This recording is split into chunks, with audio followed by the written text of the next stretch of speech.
Hello everyone, कैसे हैं आप सभी। आई होप कि अच्छे होंगे। तो आज हम जीव विज्ञान का लेसन प्लान देखेंगे और कक्षा 8 के लिए ये लेसन प्लान होगा। तो इस वीडियो को पूरा देखिएगा। पसंद आएगी वीडियो तो वीडियो को लाइक शेयर और चैनल पे नए हैं तो प्लीज़ चैनल को सब्सक्राइब कर दीजिएगा। और अगर आपको ये लेसन प्लान चाहिए यानी इसका PDF चाहिए तो आप चाहें तो छोटा सा मार्जिन पे करके PDF लिंक से जो है इस PDF को डाउनलोड कर सकते हैं, जो लिंक आपको डिस्क्रिप्शन बॉक्स में इस वीडियो के मिल जाएगी। तो फिलहाल शुरू करते हैं अपनी ये वीडियो।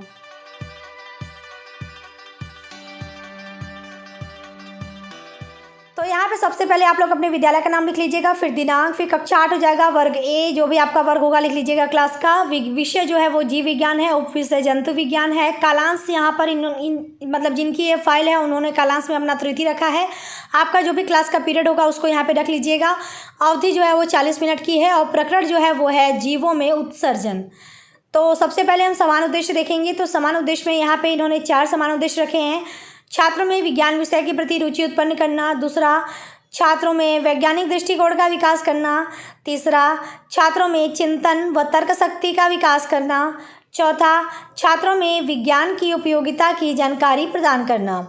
विशिष्ट उद्देश्य की बात करें तो यहाँ पर पहला विशिष्ट उद्देश्य ज्ञानात्मक, तो इसमें लिखेंगे छात्रों में जीवों में उत्सर्जन का प्रत्यय स्मरण कर सकेंगे। दूसरा है अवबोध, छात्र जीवों में उत्सर्जन की व्याख्या कर सकेंगे। तीसरा है कौशलात्मक, छात्रों को चार्ट द्वारा प्रदर्शन करके जीवों में उत्सर्जन को विस्तारित कर सकेंगे। अब बारी आती है सहायक सामग्री की। तो चौक, डस्टर, लपेट श्याम पर चार्ट इत्यादि पूर्व ज्ञान में बच्चे जीवों में उत्सर्जन के बारे में सामान्य जानकारी रखते हैं। पाठ प्रस्तावना प्रश्न की बात करें तो इसमें आपको 3 भाग करने हैं। पहले भाग में लिखेंगे क्रम संख्या, दूसरे में छात्राध्यापिका या छात्राध्यापक क्रिया, जो क है उस पर छोटी की मात्रा रहेगा तो उसको सही कर लीजिएगा, इन्होंने क्रिया को गलत लिखा है। बाकी तीसरा जो भाग है उसमें लिखेंगे विद्यार्थी अनुक्रिया। तो यहाँ पे देखिए अनुक्रिया में इसमें भी क पर छोटी की मात्रा रहेगा, लिखते टाइम इन्होंने गलती कर दी है, तो आप लोग ये गलतियाँ मत करिएगा। जहाँ पर मुझे थोड़ा बहुत दिख जा रहा है डायरेक्ट वहाँ पे मैं बता दे रही हूँ, और बाकी अगर कहीं पर भी लिखने में अगर कहीं प्रॉब्लम हुई होगी मतलब किसी शब्द को लिखने में तो उसको आप लोग करेक्ट कर लीजिएगा। तो यहाँ पे पहला जो प्रश्न है वो है, बच्चों हम लोग कोई भी मेहनती कार्य करते हैं तो क्या होता है। बच्चे बोलेंगे थकान होता है, यानी थक जाते हैं हम लोग। दूसरा है मेहनती कार्य से थकने पर शरीर से क्या निकलता है। बच्चे बताएंगे पसीना। तीसरा पसीने से क्या उत्सर्जित होता है, तो बच्चे बताएंगे पानी व लवण। चौथा है उत्सर्जन प्रक्रिया क्या होती है, तो बच्चों को नहीं पता, तो यहाँ पर रहेंगे बच्चे मौन, और यही हमारा हो जाएगा समस्यात्मक प्रश्न। ठीक है, तो इस तरह से इन्होंने अपना प्रश्न पाठ प्रस्तावना प्रश्न निकाला है। उद्देश्य कथन में लिखेंगे कि बच्चों आज हम लोग जीवों में उत्सर्जन के बारे में विस्तार पूर्वक पढ़ेंगे व समझेंगे। अब बारी आती है पाठ प्रस्तुतिकरण की। तो इसमें आपको टोटल 6 भाग करने हैं। पहले भाग में लिखिएगा क्रम संख्या, दूसरे में शिक्षण बिंदु, तीसरे में छात्राध्यापिका या छात्राध्यापक क्रिया, चौथे में विद्यार्थी अनुक्रिया, 5वें में शिक्षण विधियाँ, और लास्ट में आप लिखेंगे श्यामपट्ट कार्य। ठीक है, चलिए अब हम एक एक करके हर शिक्षण बिंदु पे चलेंगे और पूरा डिटेल में देखेंगे। हमारा जो पहला शिक्षण बिंदु है वह है उत्सर्जन की परिभाषा एवं मानव में उत्सर्जन। तो यहाँ पे विकासात्मक प्रश्न है 2। तो पहला प्रश्न है पसीने से क्या उत्सर्जित होता है। दूसरा मनुष्य में उत्सर्जन किस प्रकार होता है। यहाँ पर भी देखिए क पर छोटी की मात्रा रहेगा किस में, क्योंकि इन्होंने किस प्रकार को जो है क पर बड़ी की मात्रा लगाया है उसको सही कर लीजिएगा। तो पहले प्रश्न का बच्चे जवाब देंगे पानी व लवण, दूसरे का नहीं पता तो मौन, और विधि में हो जाएगा प्रश्नोत्तर विधि। ठीक है, चलिए अब स्पष्टीकरण के माध्यम से छात्राध्यापिका इस बिंदु को क्लियर करेगी।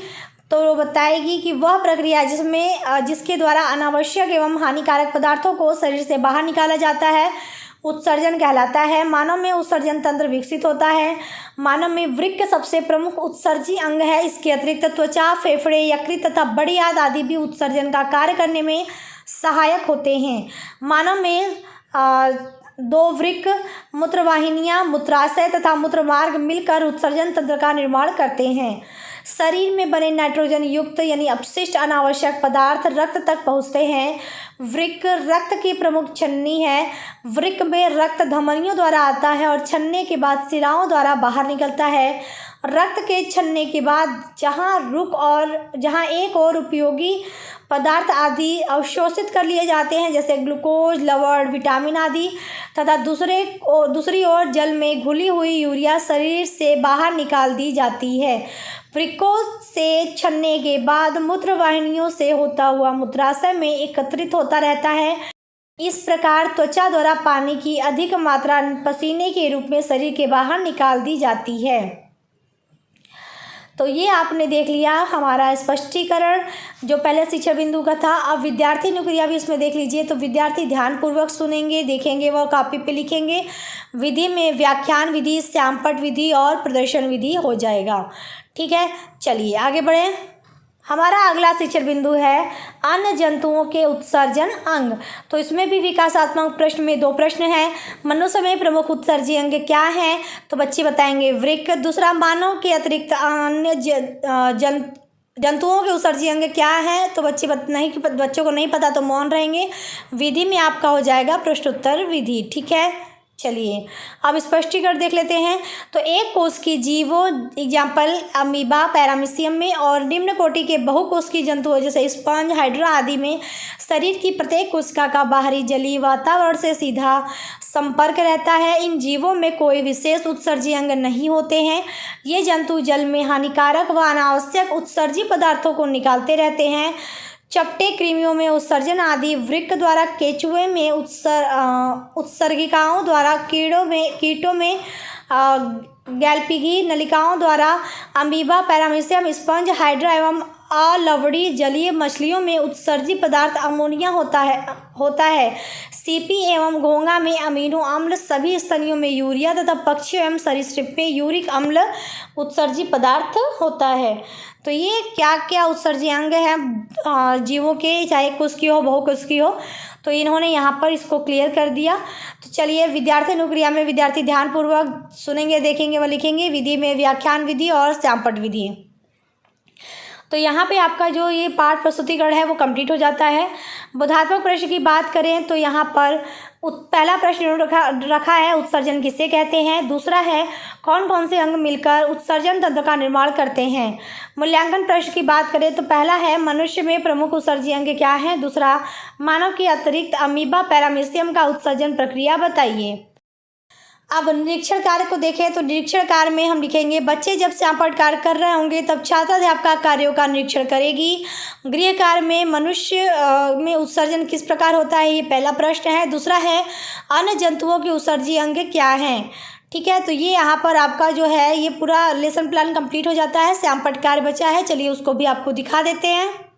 तो ये है आपका श्यामपट्ट कार्य, इस तरह से आपको करना है। देखिए यहाँ पे जो है मूत्राशय मतलब पूरी जो मतलब उत्सर्जन की पूरी जो प्रक्रिया है, कौन कौन से उसमें अंग आते हैं वो सब कुछ यहाँ पे बताया गया है। जैसे मूत्राशय, मूत्रमार्ग, वृक्क और मूत्रवाहिनियाँ, ये हमने उत्सर्जन तंत्र को यहाँ पे फिगर के माध्यम से दिखा दिया है। जीवों में उत्सर्जन, तो जीव और उत्सर्जन कैसे होता है, जैसे चपटे कृमियों में वृक्क द्वारा, केंचुए में उत्सर्गिकाओं से, कीटों में ये मैल्पीगिनी नलिका से, और जीव में उत्सर्जी पदार्थ जैसे क्या क्या हैं वो बताया गया है कि अमीबा, पैरामीशियम में अमोनिया है, सीपी घेंघा में अमीनो एसिड है, स्तनियों में यूरिया है, पक्षियों और सरीसृप में जो है यूरिया एसिड है। तो ये पूरा जो इम्पोर्टेंट चीज़ अभी आपने लेसन प्लान के अंतर्गत बताया, सबको इम्पोर्टेंट चीज़ों को यहाँ पे आप श्यामपट्ट कार्य के माध्यम से अच्छे से क्लियर कर सकते हैं। तो बस ये था आज का कंप्लीट वीडियो। कैसी लगी वीडियो बताइएगा, पसंद आएगी वीडियो तो लाइक शेयर और चैनल पे नए हैं तो चैनल को सब्सक्राइब कर लीजिएगा। मिलते हैं नेक्स्ट वीडियो में, तब तक के लिए टेक केयर, बाय बाय, जय हिंद।